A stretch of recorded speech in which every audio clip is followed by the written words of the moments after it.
one story here that our boy Leroy been putting in work on. Salute to Leroy in the back. Fuck Everybody Leroy. in the, everybody in the back, if you can spam him, hashtag fuck Leroy. Leroy is a dickhead. Whichever one you like, Leroy loves it all. See, put the ukulele on it if you want to. All that type of shit. He loves that You shit. man better believe when I get to With that fucking press conference, when I get to that ceremonial weigh-ins tomorrow, and they've got the Q&A with Volkanovski and MVP, I'm jumping on that mic. I'm asking Volk and potentially MVP some questions, and I am dropping a fuck you, Leroy, on that bitch. I swear to Fuck God. you, Leroy, on that Just you motherfucker wait. covered. Let's go, let's go. Hey, I see Robocop. Robocop, I see you there, man. You know what I mean? Hey, listen, I know, yo, we here, man. We here. Every other week, man. Big up yourself. And he's spamming fuck all as well. Whichever one you lot want to put in the chat, we just run with the chat, roll with the Let's chat, get go. involved in the chat, man. Let's go. You get me? All right. First clip that Leroy worked on, we're spinning it right now. Let's go. The Association of Boxing Commissions and Combative Sports has made a significant change to its rules. In a recent meeting, the committee voted unanimously to lift the ban on 12-6 elbows. As of November 1st, 2024, fighters will be allowed to use this elbow strike. This change now gives John Jones the opportunity to appeal and potentially have the only loss on his record overturned. John Jones took the opportunity to post his approval via Instagram.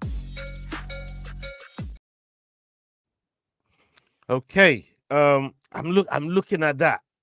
And I'm gonna come to Yao first to get his take on this one because we know John Jones is McDane's best friend. He's got John Jones's gloves, so you know that was coming up, man. You know I was Every coming time, up with mate. that one, Every bro. time. You know what I mean? We're getting you with that one. But Yao, looking at that, Ooh. my man's talking about okay, the rules is now being changed, right?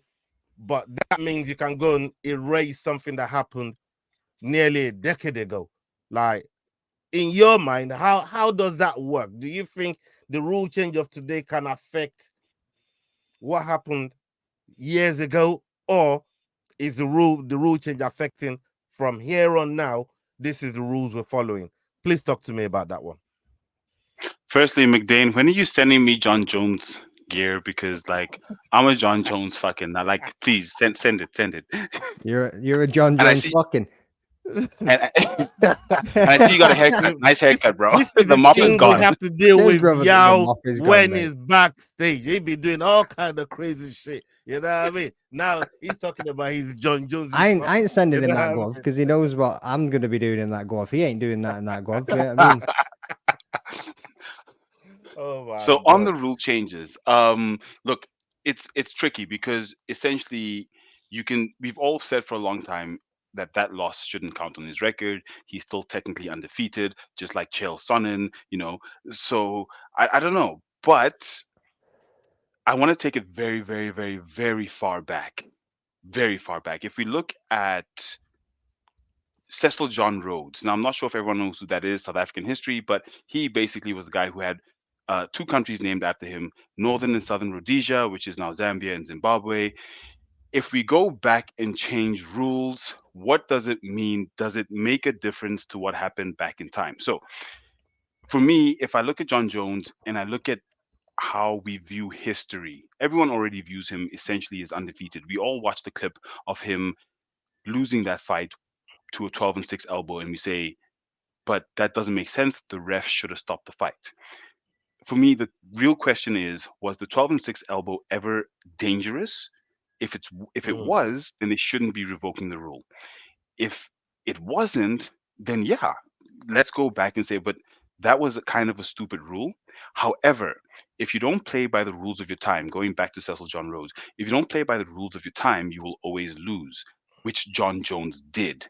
He didn't play by the rules of the time.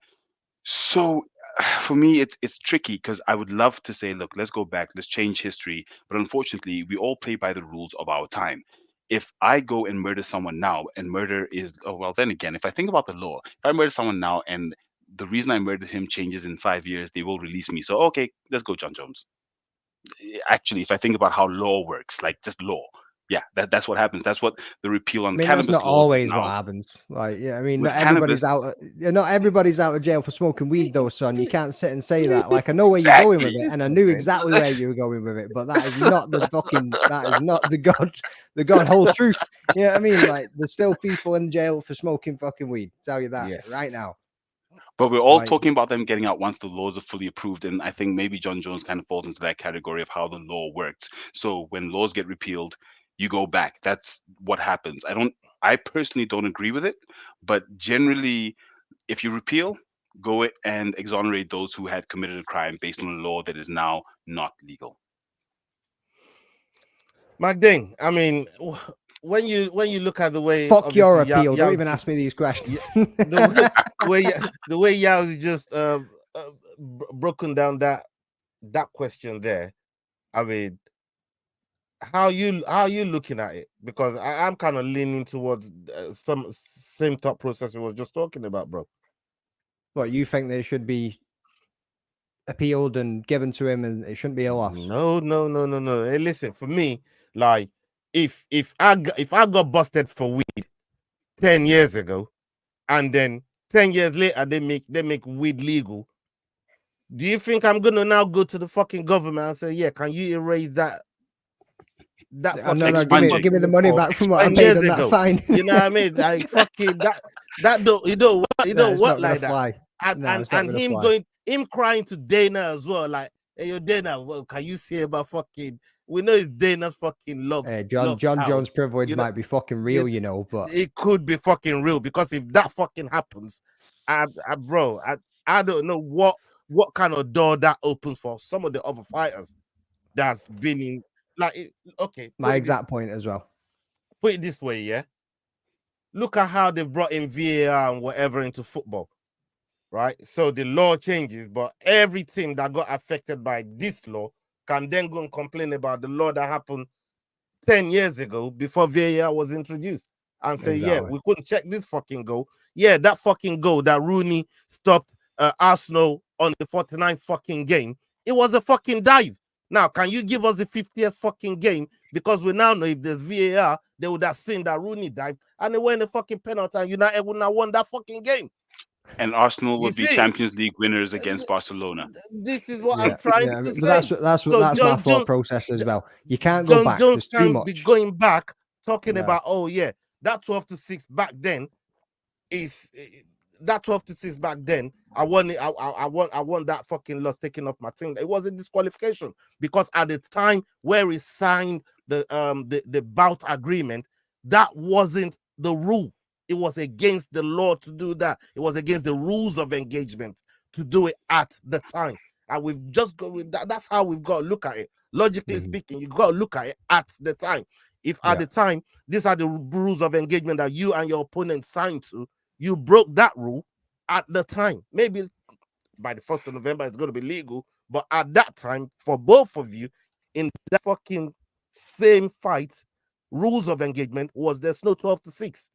So you can't be going around trying to fucking clean up that record. Now I feel so passionate about this shit drive. When I saw it, I was like, no way. This man begging for this thing to get cleaned off his record. There's too many accounts of it that we need to go back and be assessed, and how many people are then going to appeal, and then when you actually look at certain decisions that were made, you could be changing the course of history of where a belt went, where a championship fight went, where prospects or anything, you know what I mean, or even like title eliminators, anything. Like there's too many variables in there for it to be going, yeah, let's give him an appeal, cool, you never lost. You know what I mean? Like you can't do that after the fact. Like fantastic, yeah, it's changed and it's going to be great going forwards, but what has been is has been, and it ain't be changing anytime soon. Like that's my opinion on it too. Yeah, man. I don't know, man. People in the chat, please let us know what you think on this topic. I just think John Jones he'd be asking for all types of shit that other fighters don't get. They'd be moving venues for him. They'd be changing picograms for him. They'd want to, you know what I mean, rewriting history and he's just trying to change the headlines of what his name's sticking out for at the moment. That's what it seems to be like. You know what I mean? Only him could be looking at a year jail time or using 1,500 quid just to clean that shit up. Like this brother is a multi-fucking millionaire, man. 1,500 quid ain't gonna touch the sides. You know what I mean? So, but hey, let us know what you guys think. on that topic there. We have another one right here. And people, before we go on to the next one, salute to everybody that's with us right now, whether you're watching live or playback. Make sure you're following the Rambling That podcast, the Head Kick podcast. Make sure that you're following all of us on our socials, the Fight Week Show. Go and subscribe, share if you're new, and let everybody know what we're doing over here, man. We're trying to grow all our platforms. And if you're an X right now, please, one of the best ways you can help us is jumping on YouTube, engaging in the chat, liking, sharing, doing all of that good stuff, man. So please, if you're watching on X, come and join us over here on YouTube. Come over to YouTube and join us. Okay, let's go on to that next topic here. Belal's been cracking jokes this week, man. He's MMA muffin. Leroy put this together. Let's get it. During an interview with MMA Fighting, UFC welterweight challenger Belal Mohammed made a bold claim regarding his division's GOAT status. Otherwise, right? If he didn't have this belt, nobody would know who he is. He doesn't talk for himself. He doesn't promote himself. He doesn't even know how to speak. Even when he goes on these podcasts, he's like whispering. Like, he just looks so stupid. He looks fearful, and he just looks like he doesn't belong here. The belt doesn't belong on his shoulder. It belongs on my shoulder. And yeah, once I get the belt, I'm going to go the division. And my goal isn't just to be the champion. My goal is to be the best welterweight to ever do it. So for me to go out there and beat Leon, who beat Usman twice, who everybody thought was the best welterweight to do it, right? Then I'm up there and I'm ahead of him, and I'm right underneath GSP. Then when you're looking at both of our lineups, it's like, well, I beat Wonderboy, I beat this guy, I beat that guy. Then I get these next young killers who people are still going to say are going to beat me, right? You give me the Shavkats, you give me the JDMs, the Ian Garys, and then I walk through all of them. There's nothing else, right? I'm just going to be cemented as the best to ever do it. MMA fans reacted with near unanimous criticism of Belal's statements.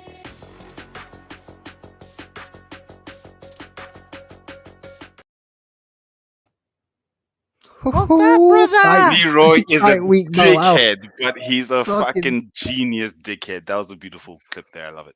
Fight week Belal is on fucking fire, son. He's coming in with a different attitude this week. I think this training camp he is knuckling down and he's trying to get fucking mean with it. Like, it's crazy. It's crazy. I'm going to stick with you, Magdane, because when you look at the energy that Belal's bringing, he's arrived in Manchester.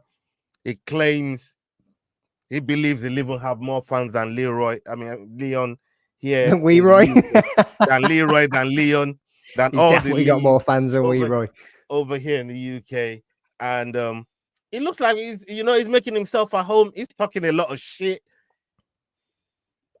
Doing some MMA math. Oh, yeah. So if Leon beat Usman and he beat him twice and they say and if I go and beat him, then that will put me above all of these guys that put me just beneath GSP and all this. Like, does it really work like that, Magdane? Like, is that how it really works, bro? You know what I mean? We all know that's not how it works. I mean, he was like fucking 2 + 2 is 4 - 1 is 3. Quick maths. You know what I mean? Like, stick me in there with GSP, bro. Like, that dude is on some fucking smoke this week. Like, so he's in Manny on that fire pack. You know what I mean? Like, he's blitzing it, bro. Like, he's not gonna fucking Scooby Doo. But nah, like, that's not the way that it fucking works. You seen him in the elevator today as well. This dude is on a fucking another level this week. I don't know what's going on with Belal. He's normally quite humble. He does, yeah. I mean, brother won't even swear. He says "mother fudger." Like, fucking hell, bro. Yeah, I mean, where's this guy been for the last how many years? Like, it's insane. Yeah, man. Big up Billy Murphy, man. Salute to Billy Murphy for joining us. I see Ricky from X right there. Osterbury. Big up yourself, Osterbury. I did extend a little something invitation to you. You know what I mean? I don't know whether it reached you or not, but hey, salute to you for pulling up. Anyways, okay. We got Ricky here. Ricky says that Belal made it sound like Leon and his team shit themselves in the elevator. I did see the clip. It don't look. It really didn't look like that to me. And Tom Aspinall was just there, looking like, hey, what's going on? I ain't fucking saying no. I ain't even getting involved. And he looks wham. We're gonna talk about Tom Aspinall very, very soon. But yeah, I want to come to you, man, and just get your take on Belal's thought process if there's any to all the shit we've been hearing him talk about this week, bro? So where Bilal started for me was when he said, "Listen, I'm coming to the UK, and I know that I have more fans in the UK than the man who lives in the UK, Leon Edwards." And Mm. right now, he is proving that. So for me, it's him saying, whatever I say, I know what I'm talking about, and I'm going to prove it. So if I say I'm going to beat Leon Edwards, I'm it. If I'm saying I'm greater than Usman, I'm it. But not that we believe it, but he believes it. And right now, that's what counts when you're going into a championship fight. That's what counts when you're about to fight the welterweight champion of the world. So his mindset right now is just it's the right mindset. Like you said at the top of this skit, I'm really enjoying Fight Week Bilal. Oh no, it's McDane. I'm really enjoying Fight Week Bilal. He is talking the talk that makes you want to watch this fight because honestly, a lot of us were like, okay, we know he deserves the next shot, but was there really excitement? No, it was just that he deserves the next shot. Now we're actually talking about it and saying, well, oh, okay, well, this fight's going to be interesting. Oh, but Leon this, Bilal that. So I think Fight Week Bilal this time around, championship fight, he's showing why he should be headlining, why he should be in the main card, why he should be in the main event and challenging for this title. Saying he's the GOAT though, or saying if I beat Leon, I'm better than Kamaru. Look, we all know MMA maths. We all love MMA maths, but MMA maths, as McDane said, it's 2 + 2 does not equal 4. Quick math don't work in MMA. Quick knockouts work. So I don't know what's going to happen in the fight, to be honest. But I'm loving the fight week so far. I've also heard a bit of stuff from Leon Edwards, a little bit more stuff from Leon Edwards. For example, he was told a story about when he got slapped by Nate Diaz, and he called his mom after the fight, and she's like, "When that slap happened, I opened the window and I yelled help." So he's starting to come out of his shell. Bilal is bringing him out of his shell, and I'm loving this fight week between these two guys. So I'm looking forward to this fight. But the GOAT, you got to do a little bit more for that. I've honestly thought, A right, lot so more. see the personality between Leon and Bilal. I thought this is going to be the flattest fucking build up you've ever seen in your life because they're both pretty quiet dudes. They've not really got much smack talk. They've not really got much comebacks. They're generally quite respectful of each other, like whoever their opponent is. Yeah, all right. Leon had the beef with oh, there goes Keith. Leon had the beef with Oh Masvidal there for a little no, bit as I'm well. here. Oh, Oh, man. I was like, no, I'm here. I didn't go. Keith is here. But, mate, Bowie B has made it fucking interesting, like George G just said, man. Like, I mean, saying, what's it he said to Tom? Tom was like, what's going on? He was like, oh, you just missed it. And somebody, he was saying, oh, you just missed the pussy. Something like that. He's like, what Yeah. the fuck is going on around here, man? No, Mate. no. Seriously, when you, I'm gonna ask you this: when you look at the what Belal was just saying about Leon, like if he didn't have the belt, and is some of the same media that he put out or lack of it, if you like, because Leon doesn't really do media like that. We all know this, right? Does that have some kind of, because it all comes down to how popular you are. We know the skill set is there. That's one thing you can't question about Leon. So the skill set is there, but that's not everything that makes you a champion, because you do want an all-round giving champion. You know what I mean? Fight regularly, do media. Yeah, go on. Yeah, you have something. You have something, yeah. Yeah. Just a quick one. Having the belt makes you a champion, and he has that. I'm sorry, just on what you said. I hear you about all those other things you need to do as the champion, but Oh, yeah, John Jones having the has the belt. Yeah, belt. that's that. He ain't The doing skills, shit. the skills. John Jones is always. What you, bro? This is the thing. Even though John Jones ain't fighting, he's talking, bruv, and we're Fair talking enough. about He's him. doing something. This is true. He's doing something. He's talking, and we're talking about him. We like John Jones ain't for donkeys, but John Jones gives us reason to talk about him every other week. You know what I mean? So, Fair enough. and these are some of the attributes that I'm talking about. And I'm not saying like Belal's gonna come out and, you know what I mean, just fucking do all of that. But this fight with Belal, I don't know. The belt might change Belal, but maybe for the better even. What you saying, Magdalene? Like the belt might change Belal. It's changing his personality on the fucking mic and building up a fight for the better. I'll tell you that. But whether he'll get the job done or not, and I like Belal, man. I've rated him for a long fucking time. I've been saying he deserves this fucking title shot for a long ass time, and a lot of people always like to hate on him and give him shit. Like, the man's got skills. Like, you can't fucking deny that. Yeah, right. Okay, he might not have that many finishes, and he might be a bit of a decision fighter, but so is Leon. Leon's really good at like managing the distance and the range, you know what I mean? And like getting the shots where he fucking needs them. But I will do that pressuring that a little bit more. He's been training up in the mountains in the Dagestan, you know what I mean? Like, the dude's fucking bringing the heat. He is bringing the heat. And you know he's going to be waving that Palestinian flag and giving it the biggest speech of his life if he fucking wins that belt. Yeah, man. 100%. Look, I personally don't. Boys, I'm so fucking hyped. I can't wait to get there. I personally don't see it happening. Mate. But look, this is something that I'm looking forward to all fight week, all through the week. We're gonna see it. We're gonna see the press conference, and they're gonna go back and forth. McDane is gonna be there. He's gonna, you know what I mean, shouting out a big fuck Leroy over there. But I'm really looking forward to this press conference. I can't fucking lie to you, man. The thing that what Belal's saying here, though, yeah, right? Yao, this is for you, Yao. Leon Edwards. When you look at Leon Edwards, yeah, activity-wise, it's not really there like that. Media-wise, it's not really there like that. You know what I mean? Do you think? And look, as like you said, what makes you a champion? Having the belt, and that's where skill set comes in, because the skill set is what really matters in the cage that lines you up there. But do you feel the need to want to see maybe a more active champion like some of the other ones that we've seen in the division that's a bit more active, a bit more media friendly, a bit more, you know what I mean, and still get the job done in the octagon? Active, yes. Media friendly, not necessarily, because what makes a great champion is defending your title. Has he defended enough? Not really. He's beat Kamaru, and then he defended, and then he defended. So more active champion, yes. But a more active champion in the octagon, yes. A more active champion in the other aspects, not necessarily, because once you are defending often enough, we naturally talk about you.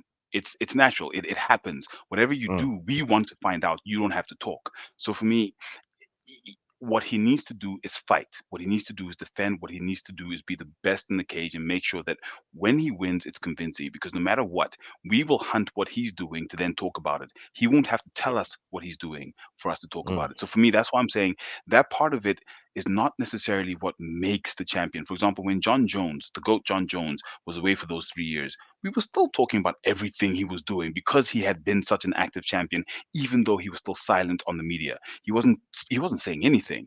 We were still talking about it. So that's why for me, all that is great, but make yourself a champion. Don't just have the belt. Having the belt makes you a champion, but be a real champion by fighting and defending, and the rest will naturally come. When people chirp you, we'll talk back, and then we'll have something to talk about. But when you just want to talk and chirp and talk and chirp, and there's nothing to back it up, you're just talking and chirping. You're a keyboard warrior. What are we really doing with you? Are you a real champion? So for me, that's why I hear the rest of it, but be active and the rest will come. If you're not an active champion, we don't want to be talking, listening to you talk crap anyway. Oh, okay. People, you heard it. You heard it right there from Kick Him in the Head. He'll kick anybody in the head that's talking crap out here. You know what I mean? That's how this brother Leon will. Headshot. McDane, you look like Count Dracula. You know what you did there. After that fuckery question you asked me when we was doing that interview with Yako Duplessis. Shout out to Yako Duplessis. You know what I mean? That fuckery question that Yao fucking asked me, where Yako Duplessis was talking about how Dracos was gonna rip Izzy's head off. The man said, "Hey, Ola, how do you really feel about that?" I'm like, bro, you know what I mean? This is like a dagger to the fucking chest, bro. You know what I mean? Yeah, I see what you're saying. You just said about Leo kicking man's head off. Okay, you know what I mean? I'm feeling them jabs, but don't worry, y'all. I got something for you, man. You know what I mean? I got something for you. Trust me. Big up everybody in the chat. If you are liking the video, please make sure you're hitting that like button. If you like what we do over here, big love to you. Show some love as well. Share our videos. Salute to every single one of you people. Um, Talking about keyboard warriors, you brought it up. You opened the door, y'all. Conor McGregor is about to walk right straight through. Okay, so me and Magdane, we did a watch along over the weekend. Mike Perry versus Jake Paul. So obviously we saw how the fight panned out. It didn't pan out for Mike Perry. We all wanted Mike Perry to win. Everybody that was watching it, at least the MMA core fans, all wanted Mike Perry to win. And Mike Perry fell short in the first round, got dropped. Second round, got dropped. This is a champion at BKFC that Conor McGregor part owns or co-owns. Right. So you've gone and lost to Jake Paul now. Now you got to walk back to BKFC as their champion. And Conor ain't having none of it. So he sends a tweet out. And I'm going to quote it. It says, McGregor, it says, hey, Mike, you're released. And you can go and compete in your smelly, dirty boxing championship thingy. The smell of it. Good luck. You're fired. And Perry responds that Conor cannot fire him because he's a part owner himself. So this is a two-part question.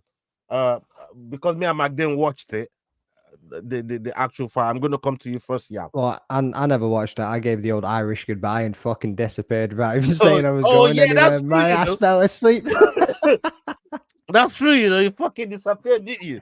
I was like, Yo, mate, I bro, was fucking wrecked. I've gone back and I looked at it, and I was like, I could barely even keep my eyes open. I was all over the place. I know what did it to you, man. It's that hollow bout thing, man. It was that hollow bout thing, mate. I was like, that hollow bout Hey Mary fucked you right up. Eyes are rolling in my head. I was like, I need to go for a piss. I need to get the fuck off of this ring light, and I need to go and sit away from the screen for a minute. And I fell asleep within about 3 seconds, bro. I woke up. Jake Paul was talking after his win on the fucking TV. I walked over to the computer, and the fucking stream was there, all ended and shut down, and just my box at the bottom sitting there. I was like, oh, well, they left. Oh my god, yes. Oh, shit. But yeah, let's come to you first, man. I mean, what do you make of the whole Conor trying to fire Mike Perry after losing to somebody like Jake Paul in the manner that he did as well? Because he really did get knocked the fuck out. But talk to me, bro. Heavyweight versus welterweight. That's where I'll start. Then I'll go back to what we talked about last week, which is the gloves. Bare knuckle boxing is not boxing. It's fighting without kicks. That the bare knuckle of it is not the same because you don't have to really dodge shots. You have to take shots. And with the gloves, you need to be dodging those shots. And Mike is much smaller than Jake. Heavyweight versus welterweight, once again. And bare knuckle versus real boxing with gloves. The power doesn't translate, the speed doesn't translate because now your hands are heavier. So, like we discussed, Mike, not that he was out of his depth, but he would have had to do a lot to actually manage to beat Jake Paul. Second thing, Jake Paul, also is juiced, and that's the second tweet that Conor McGregor sent out saying that Jake Paul is juiced out of his mind. Now, because of the rules that they have there, there's no testing and all of that. So you put a juiced up heavyweight versus a welterweight, juiced up or not, he's likely going to win, and that's what happened. For me, the question is, who's next for Jake Paul? I say Jake Paul, Francis Ngannou before he fights Renan Pereira. Let's get it. Let's go because that's a heavyweight versus a heavyweight. That's another money fight for Ngannou that makes sense. Adrian Yanez is the one who actually tweeted this to say, look, yes, Ngannou versus Paul makes sense, and I agree with that completely. In terms of the loss for, in terms of Conor firing Mike Perry, look, he's channeling his inner Dana. That's why Dana doesn't let his fighters go and fight in other championships, because once your champion loses his sheen, there goes your ticket sales, there goes your pay-per-views, etc. So Connor's now feeling that to say, look, is everyone going to see Mike Perry the way they used to see him? Is he still going to get the level of opponents he used to get as an undefeated bare knuckle boxer versus the guy who lost to Jake Paul? So I understand where that tweet comes from, but look, I would still back Mike because bare knuckle is a different sport. It's a different discipline. It's got different fan base. Bare knuckle, oh, wrong side. Bare knuckle, right there. I'm a prospect. If you look at the back of that T-shirt, I'm a prospect. But so for me, Connor's not wrong, but I don't think much is going to happen. Mike is literally the gold standard of bare knuckle boxing. There is no one else except for Lorenzo the Juggernaut Hunt, but Lorenzo comes from boxing, not from MMA. So for the MMA fans, Mike is our gold standard. I don't think he's going to go anywhere where it comes to bare knuckle, to be honest with you. I think Connor is just being, like you said at the beginning, a keyboard warrior because unfortunately Connor hasn't fought since his broken leg. He's avoided Mike Chandler. Yes, Connor, I said it. You've been avoiding Iron Mike. You haven't fought him. We see what November now is the date set. I think he just needs to fight, and then everything he says will have credence because right now he's becoming a keyboard warrior, but not as funny as Paulo Costa or Sean Strickland. So, Connor, get back in the Hex. Sorry, Hex is EFC. Get back in the octagon. We want to see you fight. Stop keyboard worrying and do not fire Mike Platinum Perry because he's fucking amazing. Yeah, man, 100%, man. Big up, big up, big up. Salute to everybody in the chat. Keep engaging. We see what you man are doing. We're gonna put some of your comments up as we go along. Okay. Yeah, Rosie, you won good. You won good on the weekend, didn't you? You won good on that slip there. Man. Holloway brought you some win. We saw some of the fights that brought you some win, man. You did well on your betting slip, man. Salute to you. We had coupon busters, didn't we, Magdane? On our slip. Our slip was dead. Yeah, my slip was dead before I got to Holloway anyway. Before I got to Holloway, man, you know what I mean? But Rosie had a really good weekend on a betting slip. And big up to Wolfie. I see you there, Robocop. Big love, my bro. Salute to you. All right, let's go. The other topic that I wanted to bring up on and this one here is the one McDane has been looking to get into because we're going to talk about, we're going to move into 304 now. Mukayev says here that it's been shifted from the prelims to early prelims and is fighting for his contract as this is the last contract and it's got to be performance based. He said the UFC brass apparently don't like his style and it looks like he tries to fight or play safe during fights. And casuals don't like it because they think it's boring. What's your take on that, Magdane? You know what I mean? Shifting him from prelims to early prelims on his last contract, and he's got to fight and put on a big performance because everybody thinks his fight is boring. He's going to be on 304, one of the ones that you're going to be watching very early on in the evening. Yeah, man, like, I think it's absolutely fucking wild that they've moved him to the early pre. Even when they moved him to the prelims, I was like, what the fuck is going on here? Because it was at the card at the weekend there, it came up on the TV.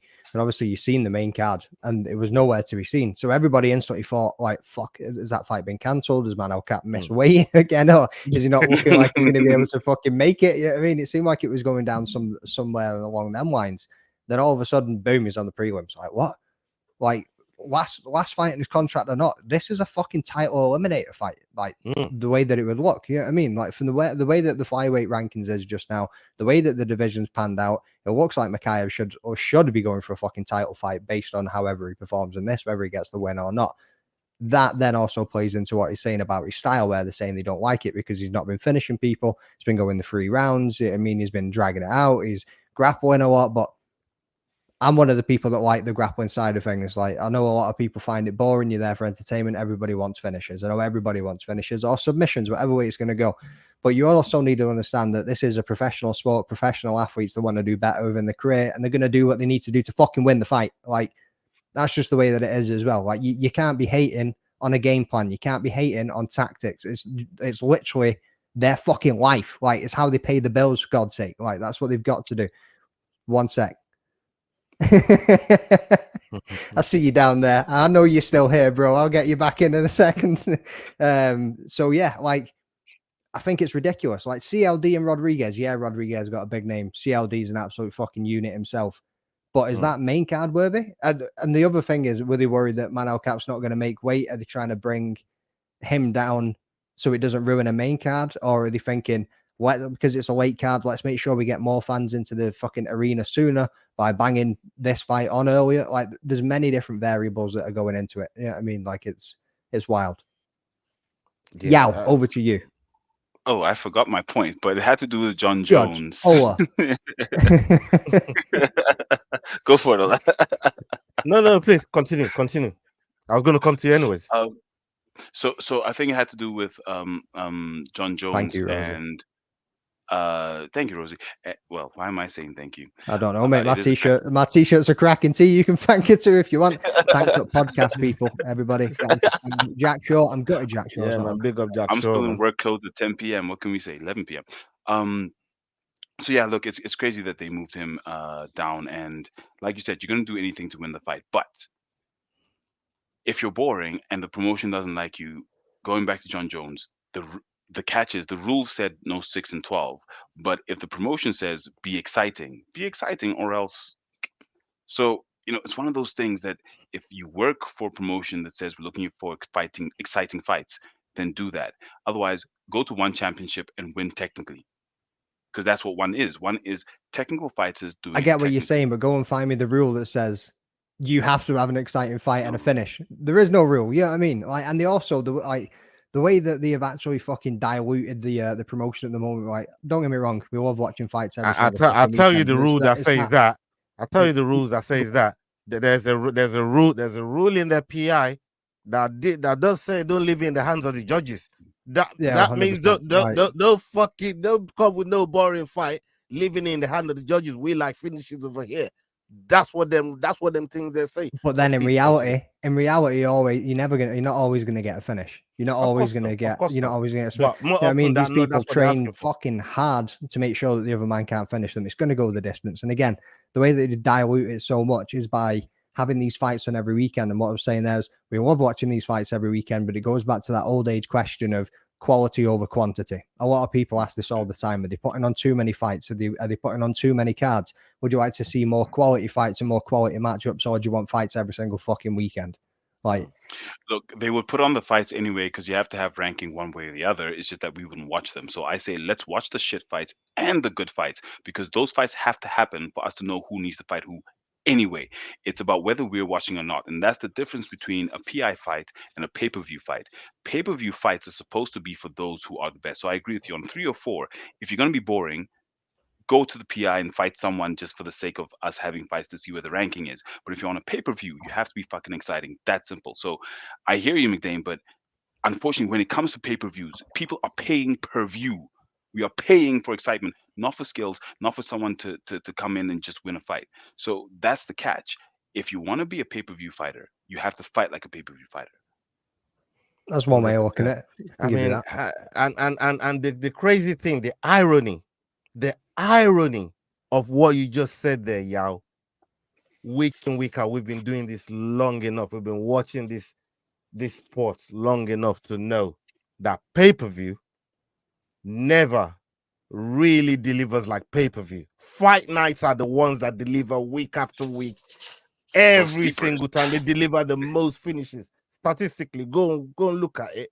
Fight nights deliver way more finishes than pay-per-view cards.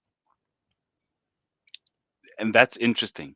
And you could then also go to how much hunger a non-pay-per-view fighter has to say, look, I'm trying to get into the top 10. I'm trying to get a ranked fight versus a ranked fighter fighting someone who he's trying to defend his number from. That's a different fight. If you have two fighters who are not ranked, who are trying to get to a ranked fight, they will go as hard as they can to make sure they can get that fight. Whereas you've got a number 5 versus a number 12. Number 5 is going to keep it safe to make sure he can keep his spot and then maybe fight the number 3. When he fights number 3 will do what he did to number 12. So you're quite right. The pay per view fights tend to have that sort of effect if you're not really fighting for anything. Whereas those PI fights, some of them just become these amazing sleepers where these guys are going hard. They're fairly fresh because they might not be a number 3 who has 15 fights in the bag. He's only got 7, but he's skilled and he's got that energy and that passion and that desire and that hunger. So y- I hear you. The PI fights are better, but if you want to be on the pay per view, try and be exciting, or be a fight that people want to watch by being ranked. And that's why the ranked guys can get onto the pay per views, because we're watching them for their numbers, not their skills. But the other guys, you have to have some fucking skills. Otherwise, why are we watching you? Magdalene, I have something different, slightly different for you, especially with Loughran, Colin Loughran, who's now been paired with to fight Jake Hadley in the fight that just come up. A lot of people were on Twitter trying to campaign for some other fighters from Cage Warriors, for example. I was part of them, campaigning for Sam Creasy. Big up Sam Creasy. Salute to Sam Creasy, campaigning for him to jump in that fight. I was campaigning for Luke Riley, man. That shit would have been fucking banging. Any of those fighters would have brought the hit, but we got Jake Hadley fighting What's your take on that matchup, and what do you think in terms of Jake Hadley coming up to a big guy like Loughran at 135? Obviously, coming off the couch, it's going to be a tough start for him. Will he lose any stock? I'm not too sure, given that. Oh wait, let me just change this camera up here. Get my fat head in the middle. Will he lose any? Will he lose any stock? Probably not. You know what I mean? Because he's coming off the couch. He's taking this short notice fight. He's been talking about moving up weight anyway, so it'll be interesting to see what he can actually do.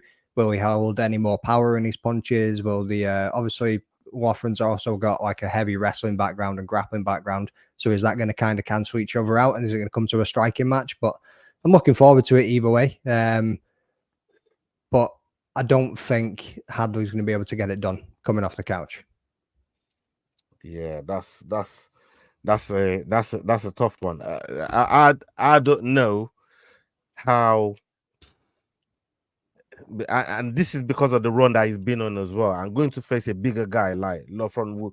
For me, he's a chain wrestler. He's wrestling heavy, and I haven't seen Jake Hadley solve those problems lately in the octagon. When he's been in there, I haven't really seen him solve those problems, and I don't think he's going to solve this one, just simply because of how relentless Loughran is when he's on the attack.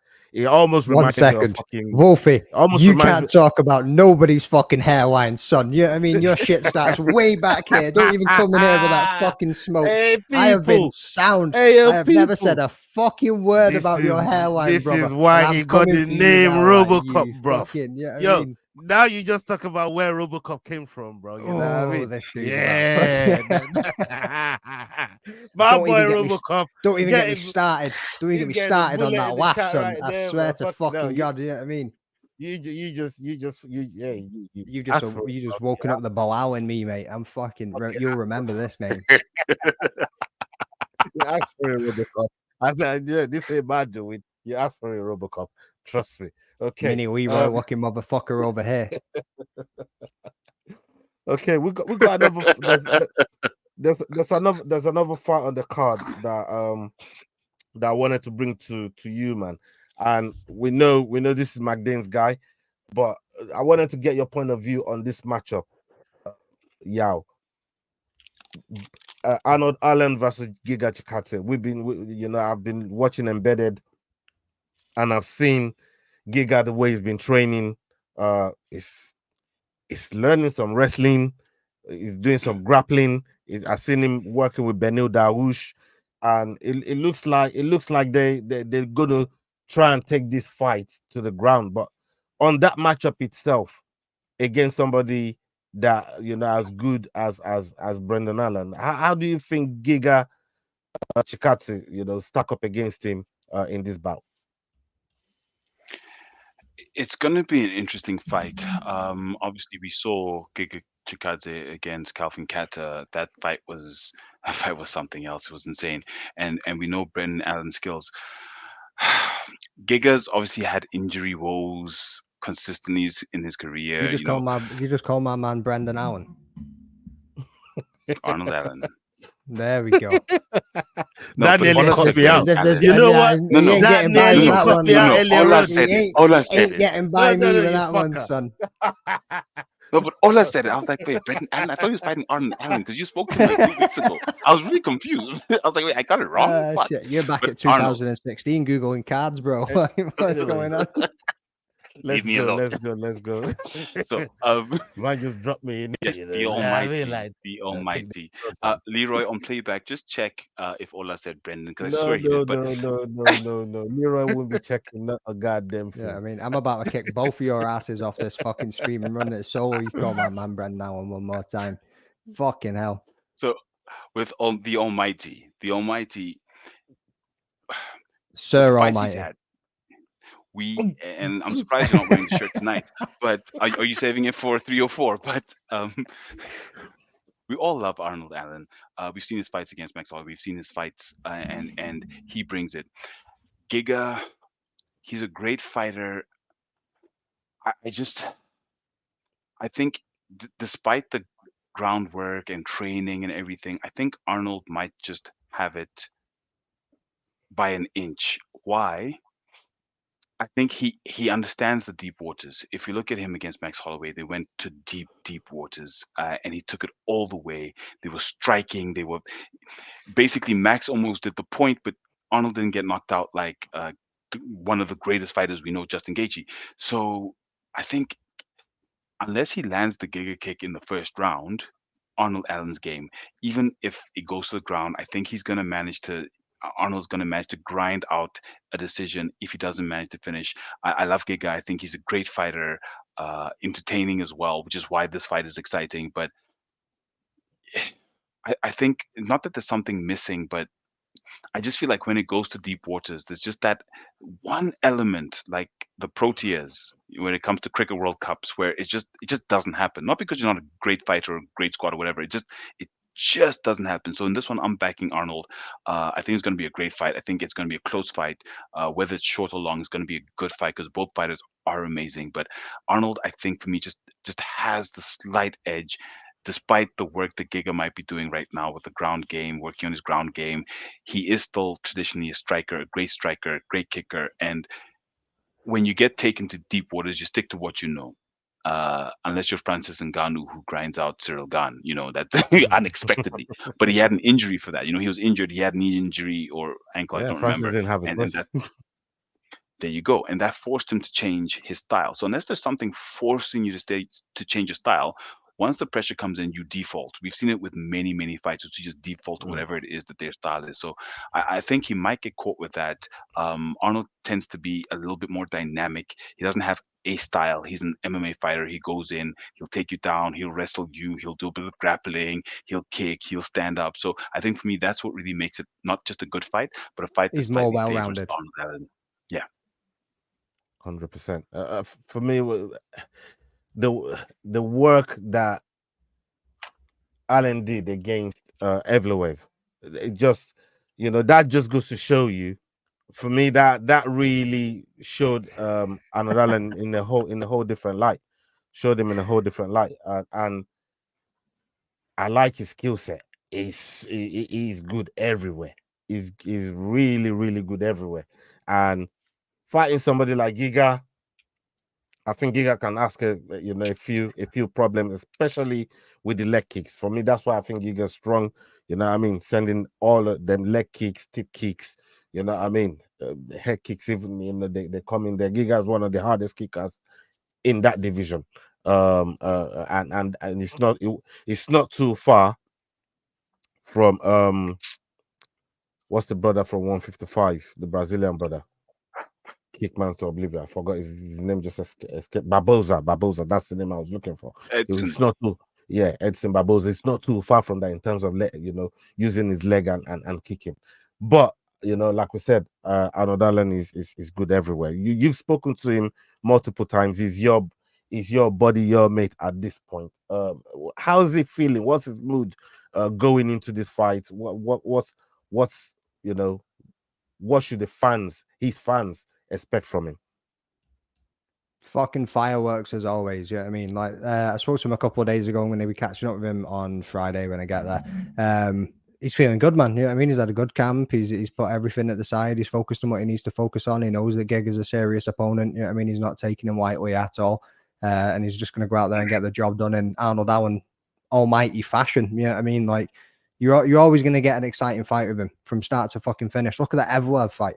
How many Granby rolls can you get in a fight, son? You know what I mean? The dude was just rolling and rolling.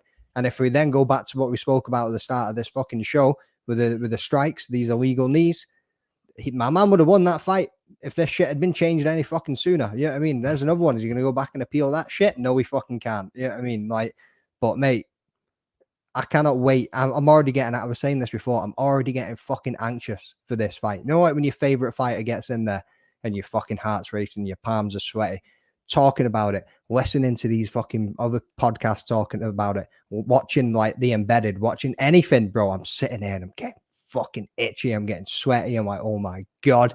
God help me when it comes to the fight time on Saturday night and I'm sitting in that arena watching it. But mate, he's feeling good and he's confident. You know what I mean? He's confident in his ability, he's confident in his skills, and he's go out there and get the job done.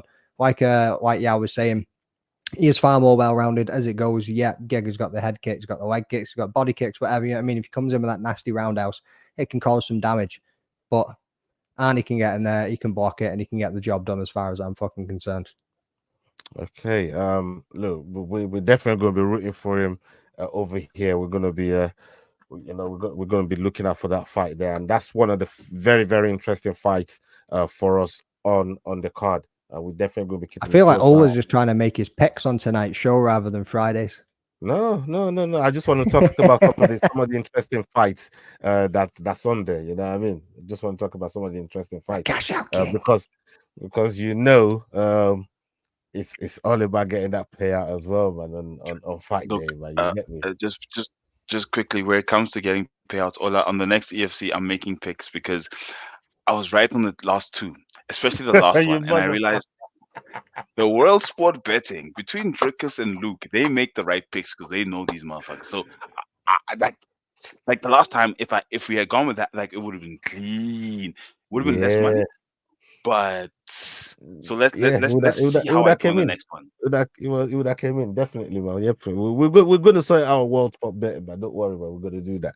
And a big up World Sport Betting, please sponsor the Fight Week show. We need it, and it's going to be amazing. Let's get it. Let's go. 100%. Okay. The other fight I wanted to talk about. Gamble responsibly, folks. Before I get to because we've spoken at large about Leon Edwards and Belal, but I really do want to talk about Tom Aspinall and Blaydes. But before I get to that one more fight before I wanted to talk about before Tom is Bobby Green and Paddy the Baddy Pimlet. Bobby Green is turned up to England. He's looking confident again. We see on Embedded, he's looking cool.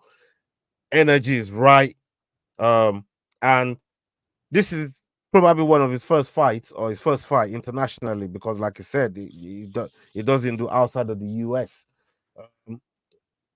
Fighting at the time, obviously, that the fight's taking place, maybe a different location, that type of shit. Do you think that changes the way that Bobby Green throws down or engages in this fight, or it's just all business, all same Bobby Green that we're going to be seeing come weekend, fight night?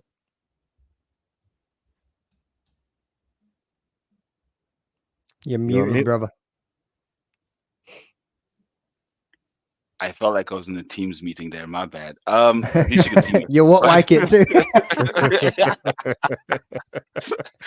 I mean, the way I'm dressed, literally, I came from that's work. what I'm saying. The work function, fuck.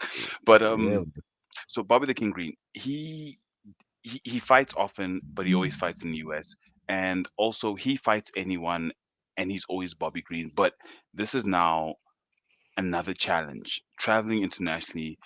However, the time that the fight is benefits him. Why? Because that's his time zone. That's the time he's awake anyway. So for him, shouldn't be a factor. McDane. So everybody keeps saying this, and I get what even Paddy said it as well. Like this time zone suits them, and it's giving them an advantage. But is it? Because they're flying over here. They're going to be getting jet lag from the flights. Exactly. Then they need to adjust to our time zone. Then they're going to need to sort out the sleeping pattern. And then they need to go in there and fight at stupid o'clock in the morning too. So is it really an advantage? Depending on when you get there. If you fly in 2 days before, not the biggest problem. If you fly in the day, like it depends. And if we think about the UK, there's not much acclimatization depending on where you've been training. So if your team is good and they do their work well enough, you should be able to time it such that it doesn't make a difference. You can wake up at 10 p.m. 2 days in a row and go to sleep at 2 p.m. Like it's not an issue because you're not there for fun. You're there for a reason. You can train in the evenings. You can find a local gym that trains you at the times that you're used to it. So it's only if you decide you want to take time in the UK, then fine. Get there 3 weeks before and they make a plan. But if fight night's on Saturday, you fly in on Thursday, you get there Friday, you adjust, you've been training, you fight at the time you're used to training, which is basically 3 a.m. because you've planned wherever you're training. It can be. So it's planning. I wouldn't say it is or it isn't. Same with the UK guys. Plan it such that you are able to fight at that time. It's all about planning. So for me, it's more about whose team is planning the best. But for me, the US guys could have an advantage because you're already on that. So it should be easier to plan in rather than changing your entire current schedule if you're already in the UK for you to then fit it. So I hear you, but it's planning. Magdane, and I hear Yao talking about planning here, but the fighters over here that live over here in the UK fighters, they've known about this for quite some time. So this whole is happening at 3 a.m. shouldn't really be an excuse no more. It should be something they add into part of, almost like adding into your training schedule. You know what I mean? Changing that sleep pattern and changing your fight pattern to what you're used to. It should be part of. It should be part of camp, right? Yeah. Don't you think? Well, that's what they've all been doing anyway. Yeah, I mean, you look at Arnie's vlogs as well. I know I always go back to Arnie because he's the fucking boy, but you look at his vlogs, man. Yeah. He's out shadow boxing on the beach at 3 o'clock in the fucking morning. You know what I mean? He's just dropped his final one today, so make sure you go and check it out, people. But he's out there. Do you know these like stupid little council parks that they've made for kids with the exercise machines and shit? Yeah. He's out there kicking it about on one of them, man. Yeah, it's fucking. That's what they're doing. They're out there at 3 o'clock in the morning doing mad shit. They've all adjusted the schedule to go and do these things. You've got Tom Aspinall going outside, dipping his knuckles in fucking petrol and shadow boxing with hay bales and shit. You know what I mean? Summoning his inner gypsy. Like he's fucking. They've all done something to adjust to these time zones. But again, Arnold said it best. When you get into that cage and that man's coming to kick your fucking head off, you think you're going to be sleeping? You know what I mean? When somebody broke into Anthony Smith's house in the dead of the night, do you think that man was sleeping? You know what I mean? Like, nah. If that fucking shit happened, your ass is awake and you're ready to fucking stand there and do what you need to do. Like, there's nothing like a rude awakening in the fucking cage, bro. When the next man is trying to fucking, you know what I mean, take your head off, man. If you are half a kit and somebody hits you in the fucking head with a head kick, you can go, now I'm awake. Yeah, I mean, wake you the fuck up. Yeah, man. Let's stick with you, Magdane. Tom Aspinall versus Curtis Blaydes. This is probably the last time we're really going to talk about this fight in detail till it happens. Obviously, we're going to do our picks on Friday, but talking about this fight here now, I am starting to tremble in my boots, and I'll tell you why. Because you're about with 30 sweaters. That's to the highest bidders. You know what I mean? That's part of it. It's part of it. But I'm looking at Tom's work, and he was talking about in the vlog, bro, I live 20 minutes away. I've just come over here 10 minutes away. The where the fight's taking place is just around the corner from me. If the kids weren't there, I'd be at home right now, and I'll just get up and just go to the fucking fight. That's how comfortable, how relaxed. You see how relaxed he is? Scares the fuck out of me, bro. Talk to me, Magdane. Mate, this shit is going to be... I mean, the wrong is going to be righted. That fucking asterisk over the fucking loss is going to be deleted, son. You know what I mean? He's going to be taking that away. He's going to be putting things right. And again, right, you can't underestimate Curtis Blaydes. You're not making a bad decision by picking it. And you can't not pick him on the show when we've got a bet on, by the way. Like, you can't be saying to me, No. No. You can't see you backtracking already, son. Nah, you can't be making a bet with a man that Curtis Blaydes is going to beat Tom Aspinall and then go on the pick show and be like, I'm picking Tom Aspinall. That's not the way that this shit works. This ain't a betting slip, bro. You can't be You You jack can't my be making fucking one pick point. and betting another Hey, fucking I'm way with your precious about my props. point, Like, you know, bro. You know, I'm I know precious about my point. exactly what you're planning, son. But yeah, Tom Aspinall's going to get out there and get it done. Everyone's saying, what's Tom going to look like if he ends up on his back? Obviously, Curtis has got some heavy wrestling, but we've seen Tom Aspinall against wrestlers before. I mean, Spivak, you even look at Volkov, like he's been in there with wrestlers before, like people that can grapple. It's never been an issue for him, and he's just knocking people out. When he's getting off the couch after on 2 weeks notice, but was it that 2 weeks, 14 days, 17 days, whatever it was, and went in there and absolutely fucking starched, you know what I mean? Absolutely starched Pav, like, mate. And then you look at the body of work from Curtis and you look at who starched that man. Everybody that's bigger, faster, and with heavy motherfucking hands. Like, if this dude doesn't get put to sleep, it's going to be a long ass night for Curtis Blaydes. And again, I rate him. Like, I do. Like, he has left men bloody and fucking bleeding in that octagon. Like, he has had a fantastic career and he deserves this title shot as well. Probably more than what some other people in the division do right now, i.e. Gan. You know what I mean? Like, he can go and do whatever he wants, make a silly movie. But Tom Aspinall's getting this one done. Yeah, man. I hear you there. Yao, before we wrap up the show, Magdin believes Tom Aspinall, you know, how good he is, how impressive he's been since he turned, basically since he turned It's up. the mindset. It's the Take away mindset shit too. Take away Like, the injury. There's not much that Tom Aspinall cannot do in the octagon, and we've seen it. And the crazy part of it is that's probably all still like early new things that that we've seen already. That there's still more, so much more to come from Tom Aspinall. But again, when you look at somebody like a Curtis Blaydes that's been in there with some of the best, that's been in there with former champions, how do you see this fight? So I wanted to talk about a bit of smack about Tom Aspinall, and then Please praise do, him.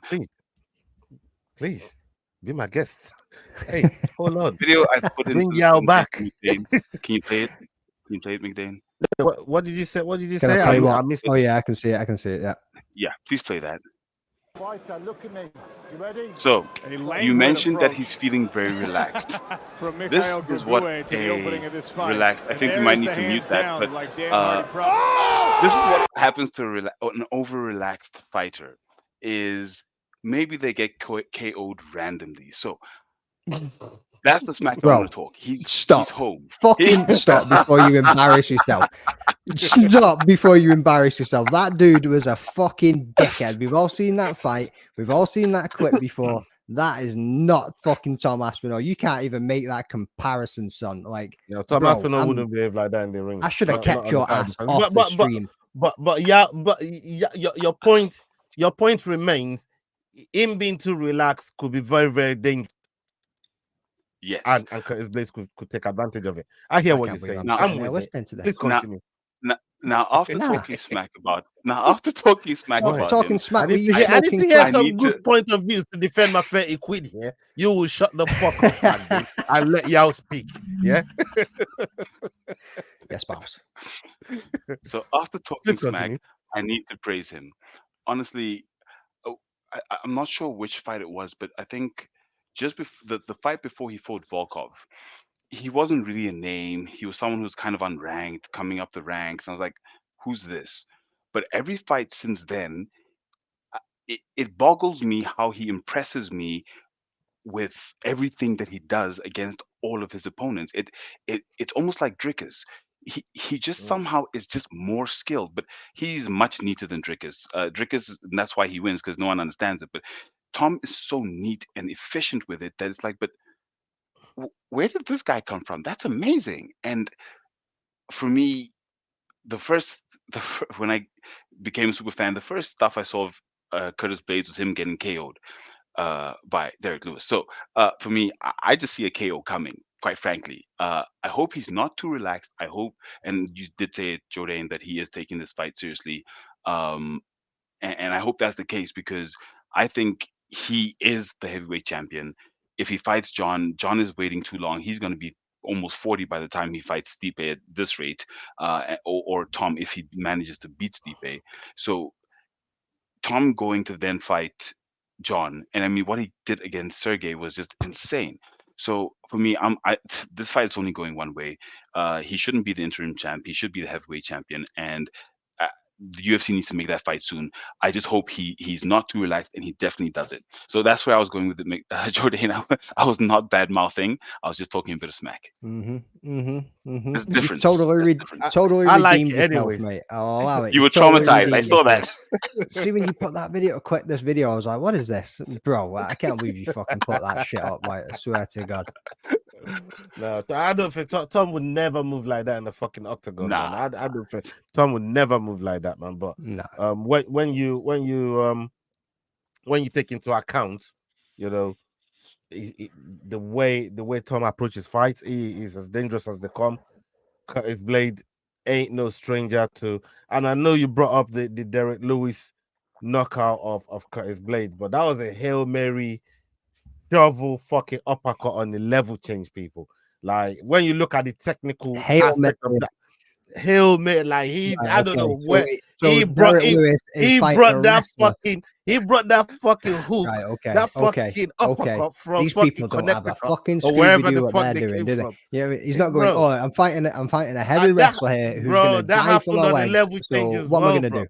That happened on the level change as well. You know, I'm just Oh, trying I to know. give Yeah, exactly. That's my point. That's the fight IQ. Motherfuckers going for a level change. You're bringing a knee or you're bringing an uppercut. You're not going for the fucking overhand, are you? You know what I mean? Like, come on, brother.